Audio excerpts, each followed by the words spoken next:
What's up, YouTube? Georgia Silver Hunter back, and today we'll be doing a $25 penny box hunt. And the story here is that when the news came out that they were discontinuing the penny, I actually hoarded a couple of boxes of pennies while I still could. What I still have in the house is 2 full boxes of bank-wrapped pennies, and I do have 1 box that I've been filling with customer-wrapped rolls that I've been able to get from banks, because a lot of them now are only giving out like 2 rolls to 5 rolls at a time, and I've built a 3rd box out of those. Today we're going to work on this $25 box of bank-wrapped rolls, and we'll work through those other 2 boxes in other videos. But to get us started, we are going to use a little bit of a aid device for me, or a magnification device for me as I'm getting a little bit older, so it helps me look at those pennies. Of course, we're going to need a scale to help us make sure we can ascertain whether we've got a copper penny or a zinc penny in those 1982s. And of course, if we have anything weird or odd, we'll want to weigh it as well. And it's always helpful to have some kind of search list, like the Strike It Rich with Pocket Change book, that will give us video evidence of what we're looking for. So with that, we're going to go ahead and jump into these pennies.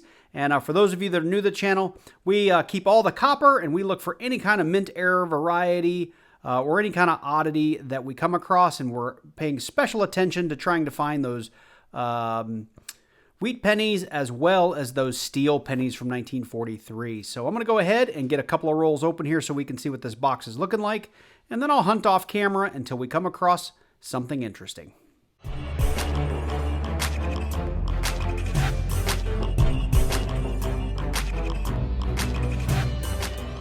So I'm going to open 1 roll on camera, and I went ahead and weighed the first 5 rolls, and this one's going to be the winner. We're at 134.7 grams, and for those of you that don't know, the average roll of zinc pennies, so like your new 2025 pennies, like a whole roll of those, they're going to weigh in around 126 grams. So when you get over 126 grams, you know you either have extra pennies or you potentially have a bunch of individual copper pennies buried in that roll.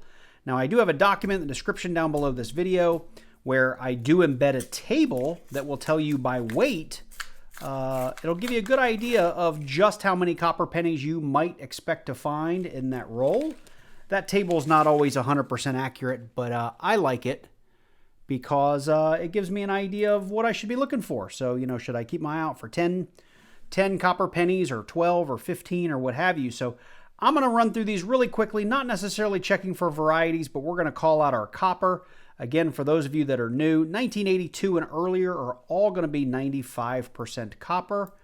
Some of these uglier ones that I can't read a date, I'm just going to put aside. But that first one, we had a 1960. I can't even tell. That looks like a D. It is. Here we got ourselves a 1979, and I'm not using my magnification device just yet. So like here's an 82 large date D. This could be copper. It could be zinc. So we're going to throw that on the scale. And we're at 3.1 grams. So we know that's going to be a copper. Our zinc's going to be around, I think it's 2.5 or 2.6 grams. I think it's 2.6. That's a shield penny. So we know that's not copper. It's a 2022, I think that was, a 93. And I know that I may be throwing some coins aside that could have some errors or varieties on them, and I'll go back through these off camera and give them a closer look. But I'm stopping here because I believe we found ourselves a wheat penny if my eyes are working here. We got ourselves a 1956, and we do have that wheat back that we love finding. Wheat pennies are kind of tough here in Georgia. So anytime I can find wheat pennies, I get excited, and finding one and roll, and technically my first roll here is pretty cool. 1973, that's going to be copper. That's a 78. That's copper. 64 for sure. That's a 1999. We'll check that for the wide AM on our second pass. There's a 77 that's going to be copper. So like I said, this first roll at 134, we knew we were going to have quite a bit of copper in it, and so far it's not disappointing. 1981, 1967, is that a 95? Yeah, it's a 1995. That's a 72. Now the 1972 has a ton of errors on it. I'll be sure to check for all of them. And if we happen to find one, I'll bring you in. There's a 79 copper. And I don't know what that is because I can't read the date. And that is by weight also going to be copper-plated zinc. So in roll number 1, we had a Wheatie. And how many additional coppers? 1, 2, 3, 4, 5, 6, 7, 8, 9, 10, 11, 12. So 13 coppers in that roll that weighed 134 point, I think it was like 7 grams, 134 point something. So pretty cool little find in box number 1. And I'll go ahead just for fun. So again, for those of you new to coin roll hunting, I'll put an image up on the screen that shows, based on copper weight, how much those handful of pennies are really worth just in copper weight. So with that, I'm going to go off camera. I'm going to check back through these to see what I missed and keep on hunting through these rolls. And I'll bring you in periodically to give you a copper update and if I happen to come across any varieties. So I've got rolls 4 and 5 out on the table, and I've got quite a bit of copper in roll 5, which I'll get to in a little bit. But here at the tail end of roll 4, when I spread out the last 5 or 6 pennies, I did come across another Wheatie. And let's see what we got. Got a 1958, and we found a fair amount of copper in these first 4 rolls. Roll number 1 obviously has been our big one, but so far this has been kind of a lot of fun. And let's see here, we got a 58, and I can't even remember, a 56. So 2 Wheaties on the box in the first 4 rolls. Well, bringing you right back in, roll number 5, and we were maybe a quarter of the way through the roll, and we came across this 1972 Canadian cent. And I think these guys are like 98% copper or something. I'll throw it up on the screen. I still just haven't memorized all my Canadian currency as well as probably I should, but another copper for the board and 1972 Canadian. So I think we're getting through roll number 15 if I'm counting those up right. And I actually found both of these in this roll, and this one was kind of ugly, so I didn't bring you in. But since there were 2, I thought I would. We've got ourselves 2009 was a commemorative edition year for the penny. If you didn't know, there were 4 distinctive designs. This one was called the formative years, and this one was called the early childhood. Both of these being 2009, and I have probably like 20 rolls of these in mint condition, so I don't typically hang on to these, but I do like to pull them and see just how many we can find in a hunt. So there's 2 more designs, and we might come across those a little bit later. So we're getting into roll number 17. I got 18, 19, and 20 there. And like I said in the last clip, we happened to come by the next one. And this is the Professional Life. Again, really beat up, but it is a 2009 commemorative. This will go back to the bank, just pointing it out in case you'd never seen one before. So bringing you in here on roll number 18, and we are on our 3rd wheat penny. This one came up reverse facing. Let's check it out. Got ourselves a 1945 in decent looking shape. It'll be our 3rd wheat penny on the hunt.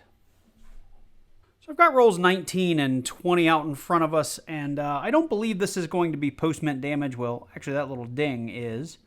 But I believe all of this lack of detail is part of a grease strike, because the reverse looks just fine. So I think this is all a problem with a grease-filled die on the head side. Let's look at that under the scope. I mean, you can see very little detail. I mean, there's almost no wording above the coin, and even the date is almost invisible. It's looks like 1990, but there's very little of it visible. So I'm going to hang on to this as a little error coin. I think most of the value in it's probably gone due to this little ring ding. But if you're a big error coin person out there and you're seeing this penny, let me know your thoughts. All right, so I'm bringing in here on roll number 22, and we've come across another Canadian, and this one's obviously a little bit different because we've got sort of those angles on the coin there rather than it being a nice circle. We've also, I think, got a smaller head there on Queen Elizabeth. And it's one of the, I'd like to say bicentennial, but that's not right. It's like the if I'm doing the math right, like 125-year anniversary or some sort of centennial Canadian coin. I've found a handful of these in the past, but definitely copper. And we're going to go ahead and put it up here with our other Canadian. So we are at the halfway point. I thought I'd brought you in, give you a state of affairs. We have that really bad grease strike that I brought you in for. We're on 3 war nickels. Yes, I did just say war nickels, and I meant wheat pennies. Sorry about that. Couple of Canadians. I've pulled these 7 kind of red coppers These are just pre-1982s that are still in pretty darn good shape. We've got 4 of the 2009 commemoratives, 2 of the professional life, and I've been pulling any of my 2025s. I think I have 1 Philly and 3 Denvers in there, because these 2025s, even though I think they're pretty worthless, they are the last year of the penny, and people are buying them up by the handful. They're going for a lot of money on eBay, so if I can make rolls out of them, I will. And our silver cup is, I would say, maybe a quarter full. Not our silver cup, sorry, our copper cup is about a quarter full, of course, not counting the copper on the table. So we're going to keep on hunting, and hopefully we find a few more wheat pennies or mint varieties in the second half of the box.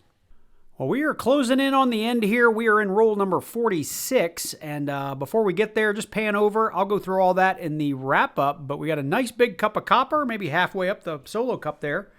But bringing you in, just got the roll laid out, and I was going through them looking for a wheat penny, and sure enough, about a quarter of the way to the end, came up reverse facing, so I don't know what year we have. 1946. I seem to get a lot of 43s, 44, well, not 43s, but 44s, 45s, 46s. I can't remember if I got one earlier. There's the 45, and there's a 50-something, but we'll take this 46 all day. That's 4 on the hunt. Well, that's going to do it for our $25 box of pennies, and let me walk you through all the things that we found in there that may be of some interest to any coin collector or somebody just getting into the hobby.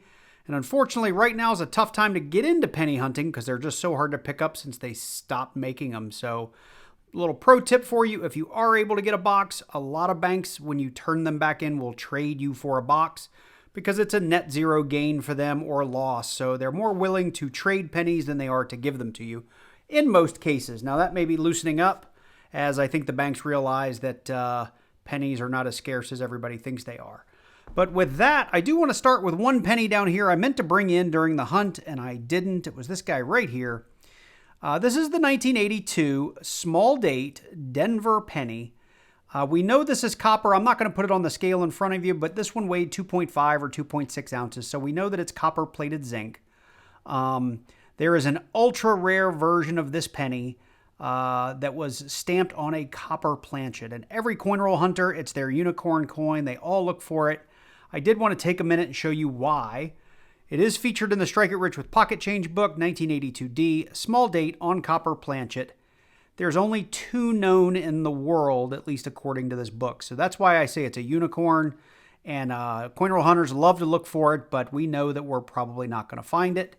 If you're curious about the price on it, in 2018, one sold at auction for $18,800 and another one for then at Heritage, so the same one for $8,400 in 2019. And then there was another specimen sold at Heritage Auctions in 2019 for $10,800. So now you see why everyone is so eager to find this coin, and you can see that small date too in the Denver there. So I haven't called that out in a number of videos around pennies, so I just wanted to call that out again.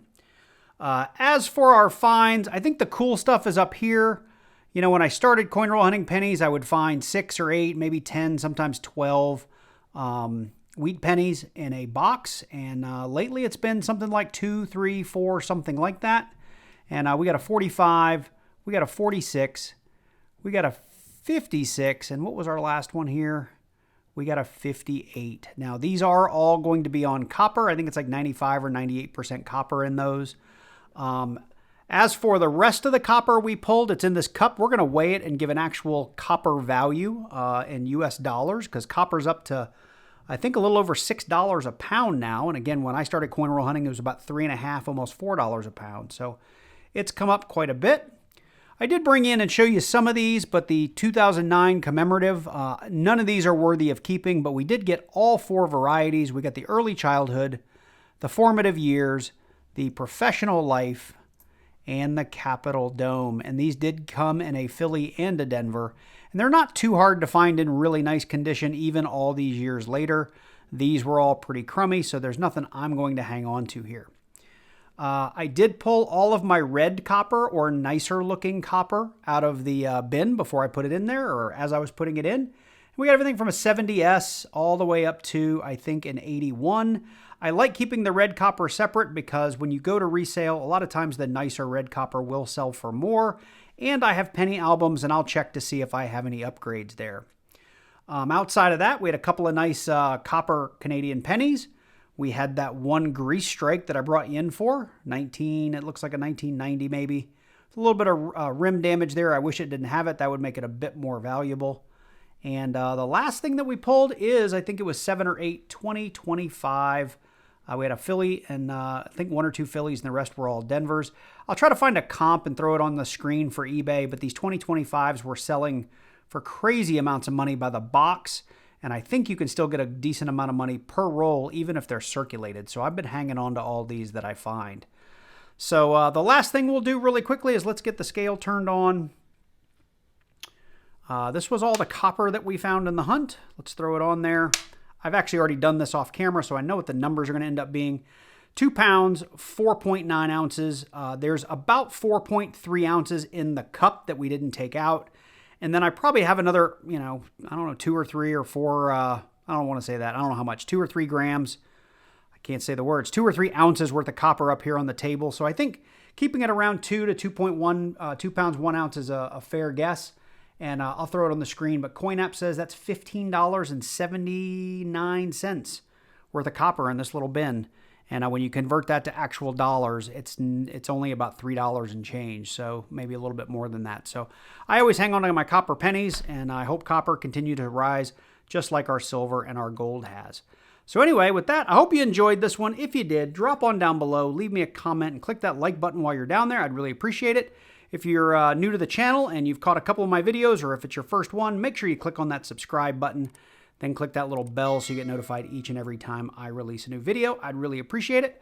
Special shout out to all my channel members. Thank you guys for supporting the channel each and every month. And my next video is going to be a fun one. It'll be the first time I've ever done it on the channel. I picked up 1,000 $1 bills. So we're going to do our first bill hunt on the channel, and that should be coming up pretty soon. So if you're excited about that, let me know in the comments down below as well. And I hope you guys are doing well. Take care, and I look forward to seeing you in the next one.